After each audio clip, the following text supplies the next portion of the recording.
नै जों दा खालासियाव बिफां गायनो थांनो नागिरदों। बे बिफां गायनाय हाबाफारियाव मानगोनां गभर्नर सार बिथाङाबो फैदों।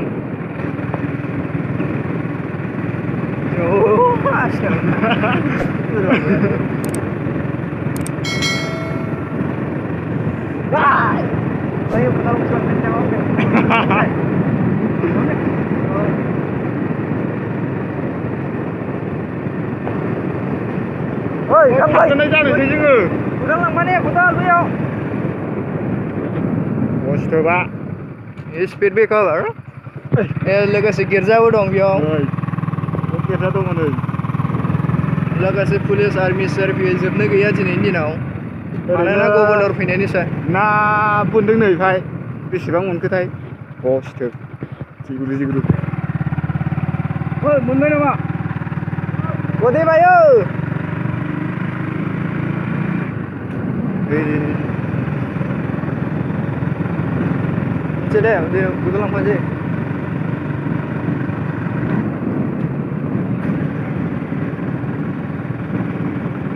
सोरनावहाय खदाल लायगोन नैबाव जेरा नैबाव खदाल लांफाने खदाल जानला मोनलालै ओइ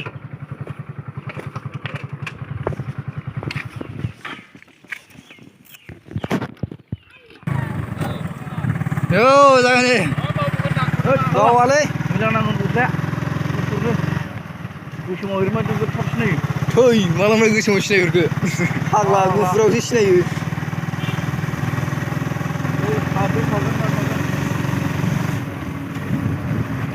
ओइ सिथोबा माथो नांहैबाय ओइ बिगुर जानला मोनलानो आयुलै दुफाबाव औ ओमफ्राय स्पिड ब्रेकार दंबा आंनाव नांथों आरोमा मोजांनो ओरैनो जारबारि हाग्रा मैदेर फैयो बाहाय नोगोदनो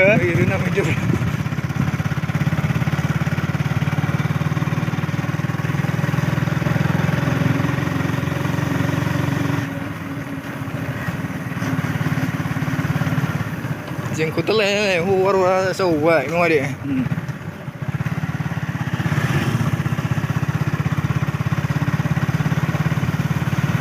बिफां गायनो नागिरदोंथ' खदालबो लानाय जादों खदालखौ दा दिन्थिगोन आङो र' बिफां ओमफ्राय दंमोन बावबोनाय जाबाय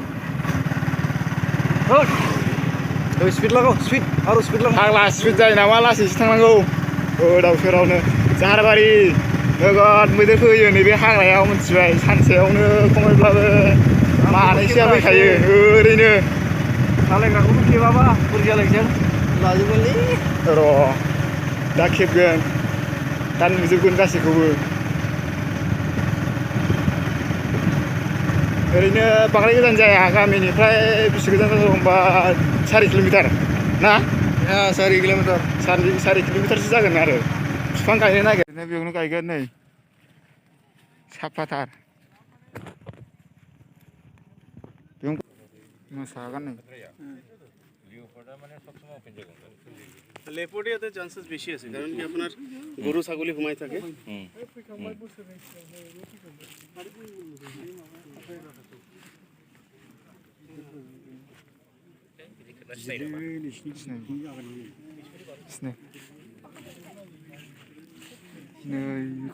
सिनायनो नागिरा नै मोसागोनखौ बिदिनो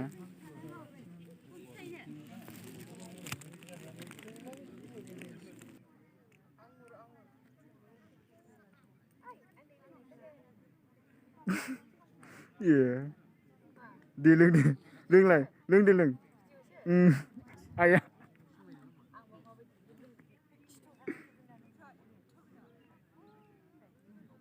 खोमसिसो नुखोराबोनो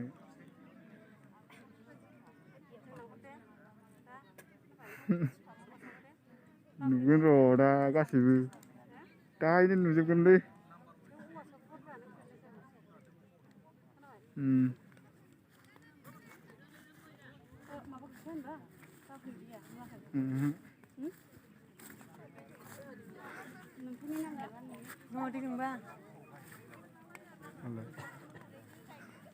लोङा लोंना लोङा खोमसि नुबाय लोङोलै खोमसि नुबाय बोरै जाखोथाय मिथिला आङो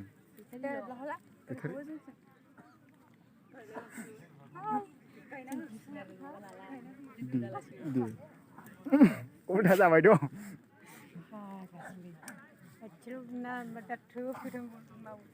थ्रोबसोआ दे ला दे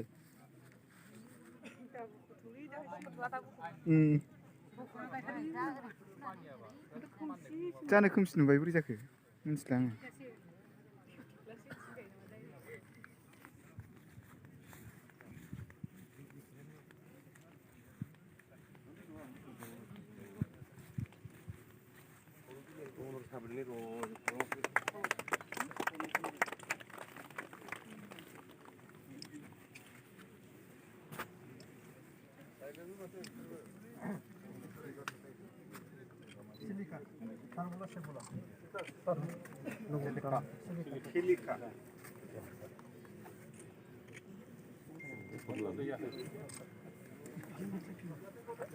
जारिम फट' लालाय मोनसे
आं गेजेर गेजेर हाबख'गोन बे बाराबा गेजेर गेजेर हाबख'लांगोन आङो नाहररा आं फट' खेबाखैथ' गायलाय नोङो नै आं दासो सफैदोंब्रा गायखांबाय नालाय जाबाय आरोना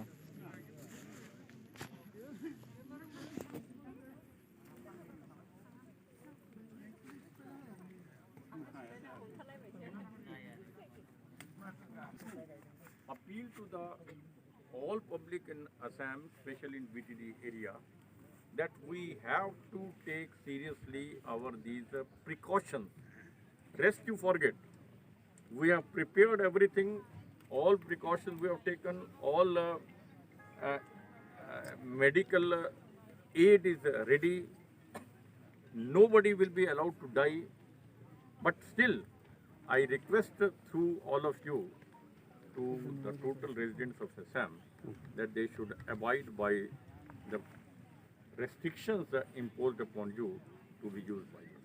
Sir, recently 29, as many as 29 illegally those who are appointed in job, you have terminated, and many are still there, sir. You will take any action against them? What do you mean I have terminated? in transport Not department that I have terminated. It's a administrative step which has been taken up. And it was found that these 29 posts, never the post was created. One, never the post was advertised. Two, never the post were application was invited. Three, four, never this application was scrutinized. Then, no test, no interview. So what? It's all illegal appointments. Sir, we have seen Like similar action will be taken on the other departments as well. I can't say when the case comes to me, we'll decide.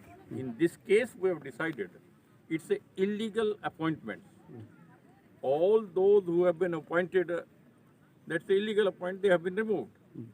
And those who appointed these illegal persons, action is being taken against them also. Right?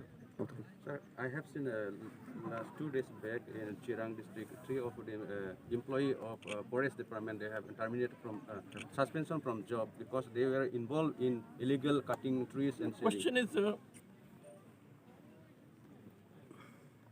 since the day I have taken over the administration, my job is to establish in this BTC area a system of administration which should be guided by all rules and regulations and all that.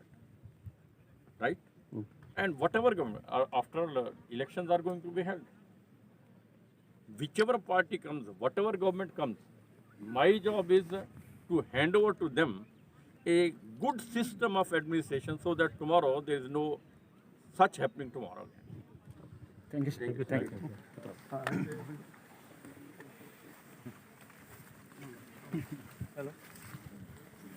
यहाँ पर best biodiversity इंडी पिछले कुछ वर्षों के अंदर illegal tree falling के कारण बहुत सा इलाका वनों से खाली हो गया और इसको ध्यान में रखते हुए हमने ये निर्णय किया कि इस बीटीसी क्षेत्र के अंदर इस 2.5 महीने के अंदर 40 लाख प्लांट लगा करके अगले 2-3 साल तक इसे लगातार लगाएंगे। कोशिश करेंगे कि सर्वाइवल चांसेस इसमें सबसे ज़्यादा रहे, तो 3-4 साल के अंदर सारा फॉरेस्टेड इलाका फिर से नजर आए। इस निमित्त लगभग 31 लाख प्लांट हम ऑलरेडी लगा चुके हैं। बाकी के प्लांट ये 3-4 इलाके के अंदर, ईरान और यहाँ इलाके के अंदर 31 अगस्त तक हम कंप्लीट करेंगे। उसी श्रृंखला में आज इस क्षेत्र के अंदर प्लांटेशन किया गया है। मेरी जानकारी में लाया गया है, पहले भी यहाँ प्लांटेशन किया गया था, किंतु सर्वाइवल नहीं हो सका। इस बार हमने डायरेक्शन दी है, स्पेशल कैंपेन चला करके यहाँ के व्यक्तियों को एंगेज करके लोकल को इस सारे क्षेत्र को फॉरेस्ट इलाका डेवलप करके देना है।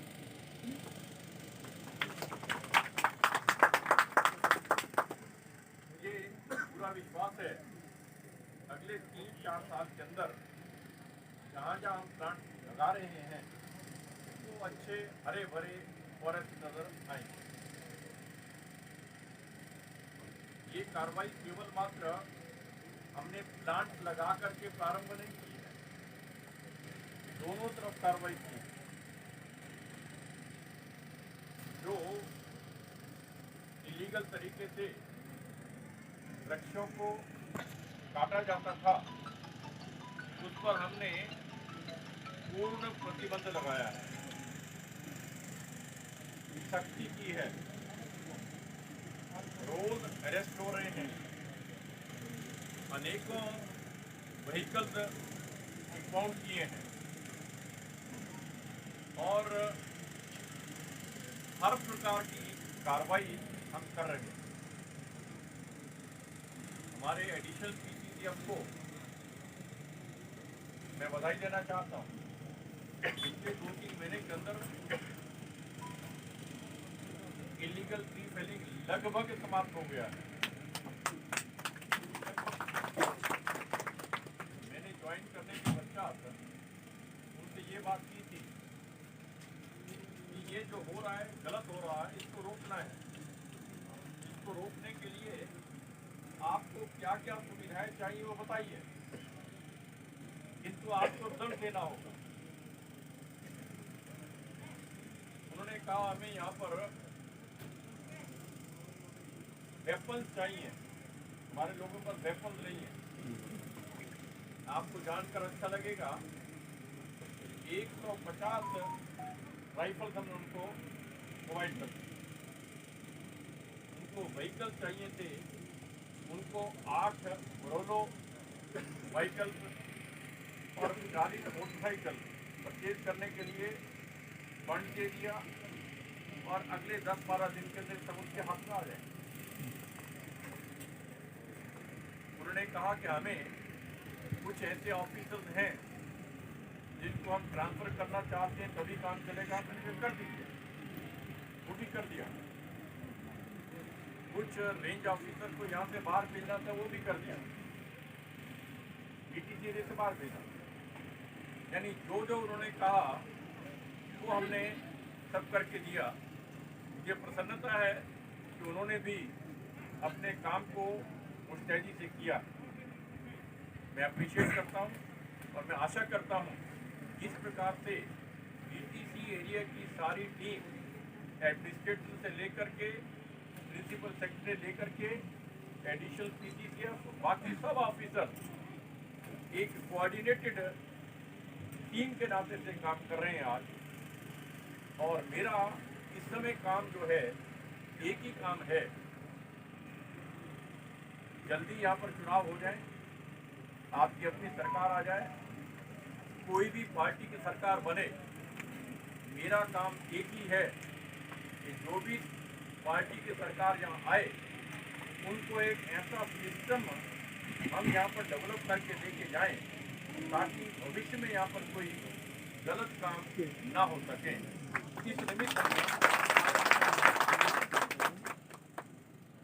मैं आशा करता हूँ जल्दी आपके चुनाव हो जाएंगे। जैसे वातावरण नॉर्मल होता है इलेक्शन कमीशन चुनाव करा देगा।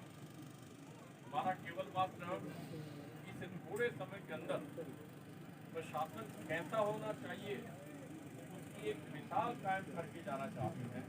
उस निमित्त ये सारे कदम उठाए गए। आप सब लोगों के दर्शन करने का मुझे मौका मिला, मैं आपका धन्यवाद करता हूँ।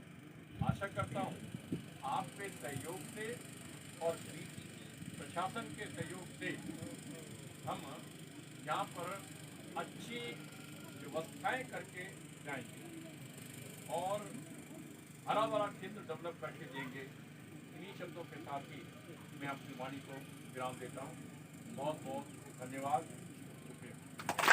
थांबाय लोगोफोर नै थांबाय रायजोफ्रा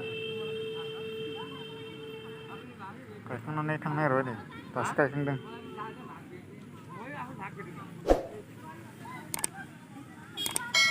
गायखांबाय नालाय थांनो नागिरबाय नै ओरैनो हाजोखौ देखायनाय जायासै, नोंसिनो खोन्थाहरनाय जायासै, बांद्राय गोजान जाया भुटान हाजोआ जोंनि खाथि जायो। ओरैनो गोलोमनायखाय देखायजोबनो हायासै आं नोंसिनो, गरमबो नालाय।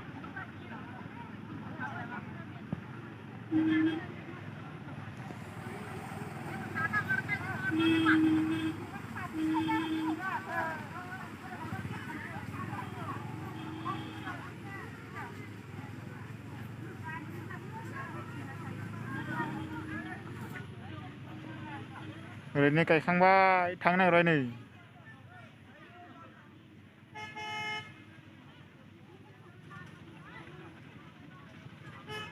गायखांबाय नालाय थांसै आरोना नोंसिनो।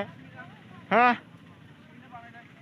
गैया बानायथ'वा दानो, ओरैनो गायखांबाय नालाय थांबाय नै।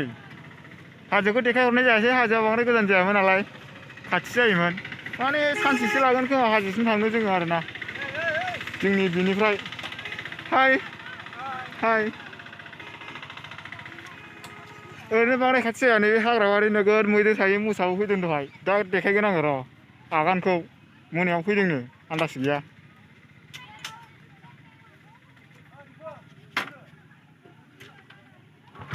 माया आं बुजिनो मोनलालै। जोंबो ओंखारलांसै नै लामायाव ओंखारबोबाय, जोंबो गारि गाखोनो नागिरदों। फैबा बेखौ आपल'ड खालाम, बेखौ खोनाबाय। बेयावनो खामानि मावनो बिफां गायनायाव हाखर जावदोंना बे।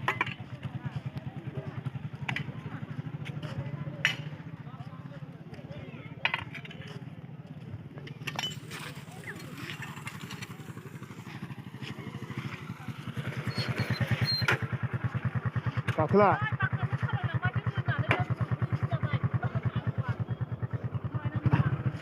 सोरो ओमफ्राय माथो बिदिखौ सारावलाय डिसटार्ब गावना हरफानो हाबायथ' आंनालाय गैखाला हरगोन जाबाय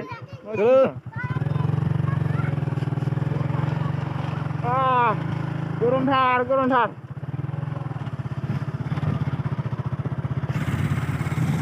बेलथ' गैयालै गारिया गिदिर लानांगौरा फैगासिनो दं फैगासिनो दङ औ आं फैगासिनो दं फाग्ला लासै रे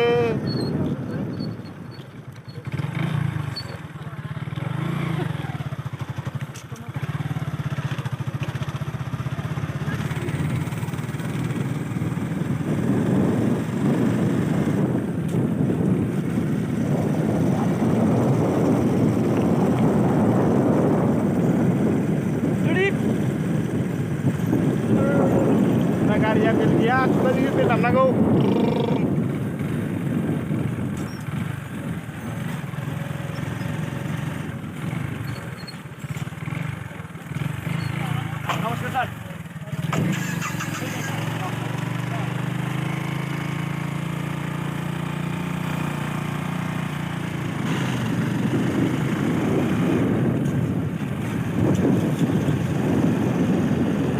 थांनो नागिरबाय दै गैया हाजोखौ देखायहरनाय जासै नोंसोरनो मालाबा देखायसिगोन आङो र' बेरायहैखागोन नालाय ओइ खामानि गैयै ओरैनो हाबबाय जोङो ओइ मा नेना फैयाखै